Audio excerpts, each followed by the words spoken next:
Dolphin footwears, बदलते चलने का अंदाज, सर्वकोण रखे सब कंट्रोल में। हमारे प्रदेश की पुलिस अच्छा काम कर रही है, लेकिन अच्छे काम के साथ साथ पब्लिक को परेशान भी किया जा रहा है। हमारे यहाँ गाजीपुर मंडी है, मैं उसका साबिक चेयरमैन हूँ।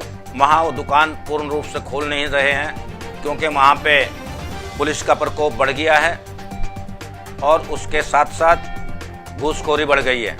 आप देखिए, सारे धार्मिक स्थल बंद हैं, लेकिन आपने इस दिल्ली के अंदर कोरोना वायरस को फैलाने के लिए आपने शराबों की दुकानें खोल दी हैं। घर में राशन तो हमारी गवर्नमेंट दे रही है, तो राशन की उनको फिक्र नहीं है। अब वो जो पैसा उनके पास जुड़ा पैसा था, उसको ले जा कर के शराब खरीद रहे हैं।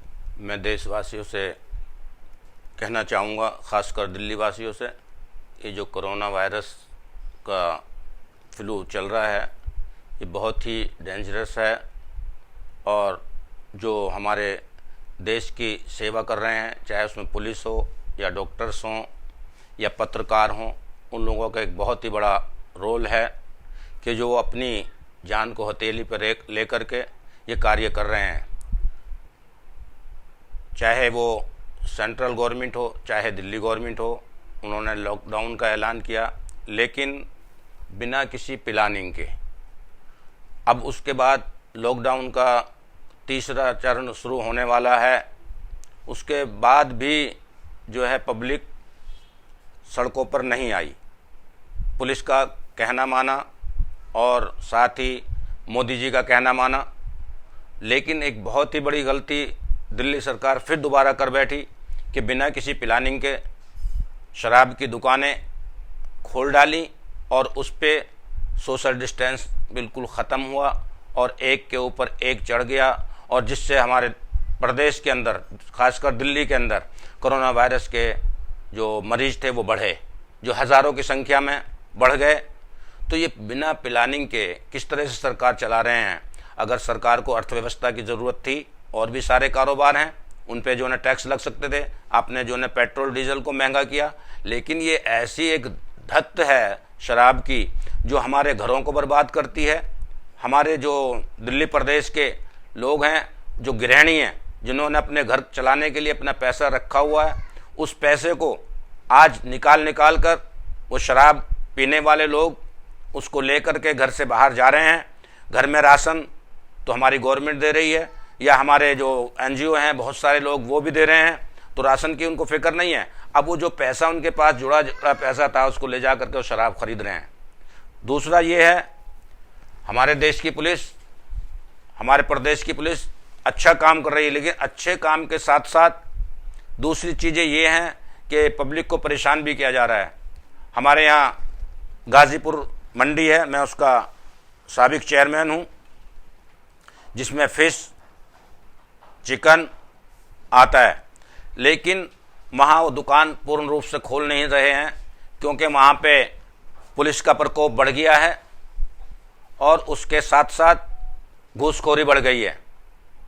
दुकानदार क्या करेंगे, वहाँ सामान लोड अनलोड करने के लिए परेशानी आ रही है। बाहर से माल आ भी रहा है तो रास्ते में पुलिस और प्रशासन उनको इतना तंग कर रहा है कि वो वहाँ पर आने के लिए परेशान है। वहाँ से माल सस्ता है, लेकिन इन सब भ्रष्टाचारी की वजह से, इस घूसखोरी की वजह से उसके रेट बढ़ा दिए जाते हैं। वो क्या करेंगे। कई जगह पे देखने को आया, हमारे यहाँ ललिता पार्क में एक डेथ हुई जो साधारण डेथ थी, लेकिन उसको कोरोना के लिए दबाव डालाया गया और वहाँ पे पुलिस ने आके बैरिकेडिंग कर दी, उसको रेड जोन घोषित कर दिया, जबकि ऐसा कुछ नहीं था। वो अपनी ही साधारण मौत से मरी थी। एक ऐसा ही केस हमारे यहाँ किशनकुंज की साइड में भी आया। वो बहुत दिनों से बीमार चल रहे थे, जैन साहब थे, बीमारी के कारण उनकी डेथ हो गई। उस पर भी वहाँ पे उन्होंने बैरिकेडिंग कर दिया। बैरिकेडिंग करने के बाद वहाँ पे सैनिटाइजिंग कराए और वहाँ पे उसको सफाई कराए, क्लीन कराए, उसके बाद उनको खोलना चाहिए, लेकिन ऐसा नहीं होता। कई जगह पुलिस वालों की जासूसी होती हैं, पुलिस वाले वहाँ पे जो है लोकल एरियाज़ के लोगों को परेशान करते हैं। अरे आपने रेड जोन जो आपने घोषित किया है, उसके अलावा तो पूरे क्षेत्र में नॉर्मल होना चाहिए ना, जहाँ पे कोई कुछ भी नहीं है। हॉस्पिटलों में जाइए, हॉस्पिटल में कोई ऐसा खास इलाज इसका है नहीं, अभी तक इसकी वैक्सीन भी नहीं आई है, तो लोगों का इलाज क्या चल रहा है? खाली देख रेख। तो देख रेख खुद जितनी जनता ने हमारे हिंदुस्तान के अंदर साथ दिया है, मैं धन्यवाद करता हूँ हिंदुस्तान की जनता का, खास करके दिल्ली की जनता का, जो घरों में रहे हैं। आप देखिए सारे धार्मिक स्थल बंद हैं, मस्जिद बंद है, मंदिर बंद है, गुरुद्वारे बंद हैं, चर्च बंद हैं, लेकिन आपने इस दिल्ली के अंदर कोरोना वायरस को फैलाने के लिए आपने शराबों की दुकानें खोल दी हैं। मैं फिर उस पर दरख्वास्त करूंगा केजरीवाल सरकार से कि ऐसा फैसला, बेहुदा फैसला ना लें कि जिसकी कोई प्लानिंग ना हो। रेवेन्यू आपका बहुत सारी जगहों से आ सकते हैं, खाली ये नहीं है कि आप दारू के ऊपर ही सरकार चलाएंगे, दारू के ऊपर ही देश चलाएंगे। ये तो देश की अर्थव्यवस्था समझिए कि आप खाली जो है ना छोड़ देंगे शराबियों के हाथ में, तो फिर क्या होगा इस देश का। और सारी चीजें हैं। और मैं अपील करना चाहूंगा पुलिस से कि पुलिस ऐसी जासूसी ना करे। जहां जहां भी इस तरह के मसले हैं, जहां दुकान खोलने का मसला है, जो गवर्नमेंट ने कहा है, जो दिल्ली सरकार ने कहा है, सेंट्रल गवर्नमेंट ने कहा है, उस हिसाब से खोलें और उनको खुलने दें। और जो आपके पालन करने के लिए जनता आपके साथ है और जनता पालन कर रही है, कोई भी घर से नहीं निकल रहा। जब आपने छूट दिए उसी वक्त निकलते हैं, लेकिन आपने जो ज़रूरी सामान है वहाँ तो आप डंडा लेकर के उन पे डंडा चलाते हैं। जो लोग अपने घर से किसी अपने बुजुर्ग की दवाई लेने के लिए निकला है, या कोई आदमी अपना साजो सामान या कोई अपना ज़रूरत का किराने का सामान लेना निकला है, तो वहाँ पे तो डंडा चल रहा है।